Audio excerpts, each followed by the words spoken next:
Saya mengajarkan kepada anak didik saya, mendapatkan kepercayaan itu susah, tapi menjaga kepercayaan itu lebih susah. Saya melakukan pekerjaan-pekerjaan ini melalui pengorbanan pribadi terlebih dahulu.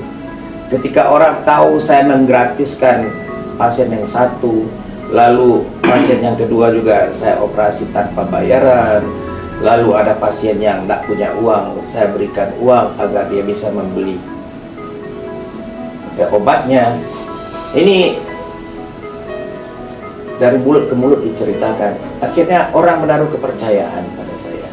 Jadi dari mulut ke mulut secara perlahan tapi pasti. Secara perlahan. Dan ini menimbulkan kepercayaan. Dan itu sudah saya lakukan puluhan tahun.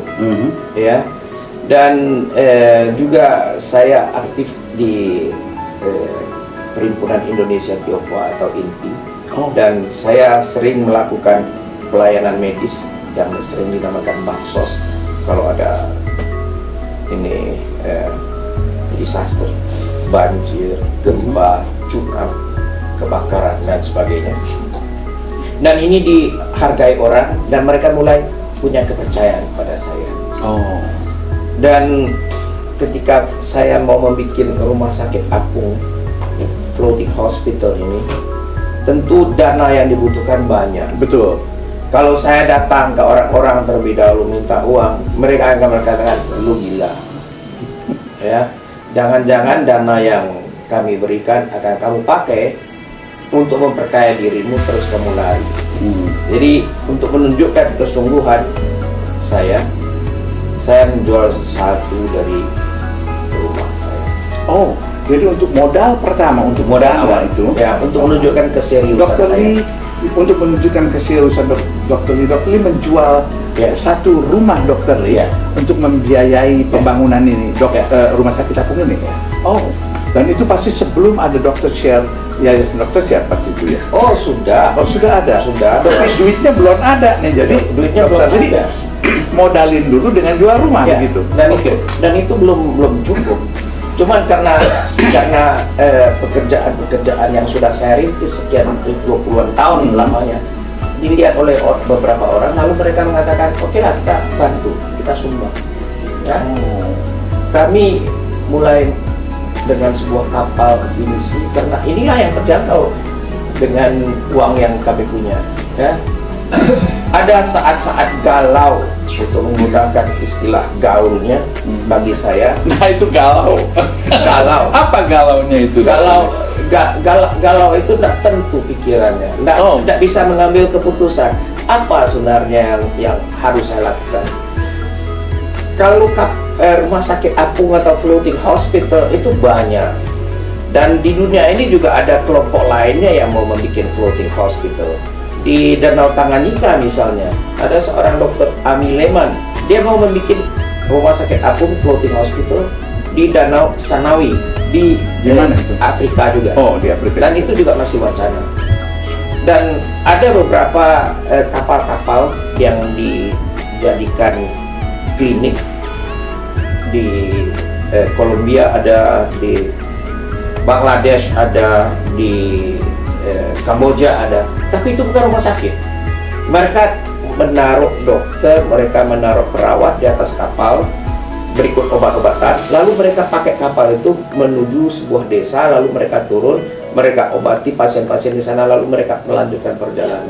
Begitu. Ini salah satu mobile clinic, tapi bukan mobile hospital. Mobile clinic. Ya, jadi apa namanya?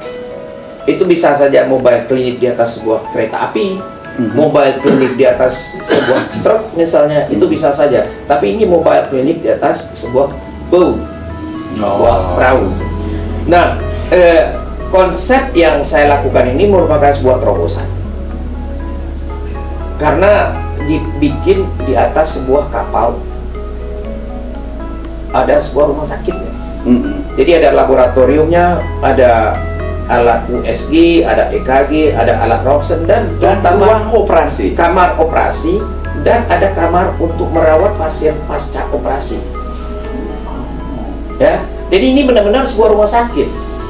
Orang-orang itu termasuk kolega-kolega saya sesama ahli bedah mengatakan kamu gila ini.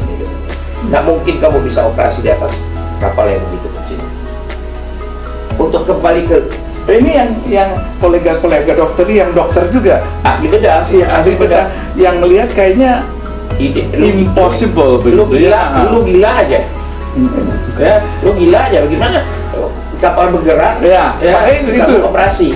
Ya, gila aja ya, apalagi di kapal yang begitu kecil. Jadi secara teknis nggak mungkin. Kamu kan dokter bedah biasa yang bukan super kaya. Ya, gimana mendanainya? Nah, ini kan kapal nongkrong istilahnya, tetap aja keluar duit. Iya, betul. Ya kan? Gimana kamu mendanainya? Dan kalau kamu konsentrasi di kapalmu, penghasilanmu turun. Emang benar penghasilan saya turun, terus terang aja. Nah, maka itu bagaimana itu untuk membiayai secara memangnya kita harus hidup super kaya? Ya, anak istri saya nggak komplain kok. Mereka mengatakan ya silakan Bapak. Dan inilah yang saya hargai dari mereka. Ya, bukan hanya tidak menghalangi saya, bahkan support saya. Jadi bukan saya sendiri yang gila. Supaya rumah sakit terapung ini sustainable dalam artian operasional, itu apa yang ada di benak Dr. Lee supaya ini bisa membantu lebih banyak orang-orang di daerah terpencil, dan daerahnya juga diperluas mungkin ke more small areas begitu. Apa yang ada di benak Dr. Lee mengenai sustainability ini? Ada diskusi-diskusi panjang dan lebar, dalam dan tinggi yang kami lakukan. Banyak orang-orang yang memberi saran-saran ke saya. Kamu tidak mungkin mendanai usaha yang begini besar dengan mengharapkan donasi-donasi yang tidak tetap tentu. Yang tidak tetap dan tidak tentu.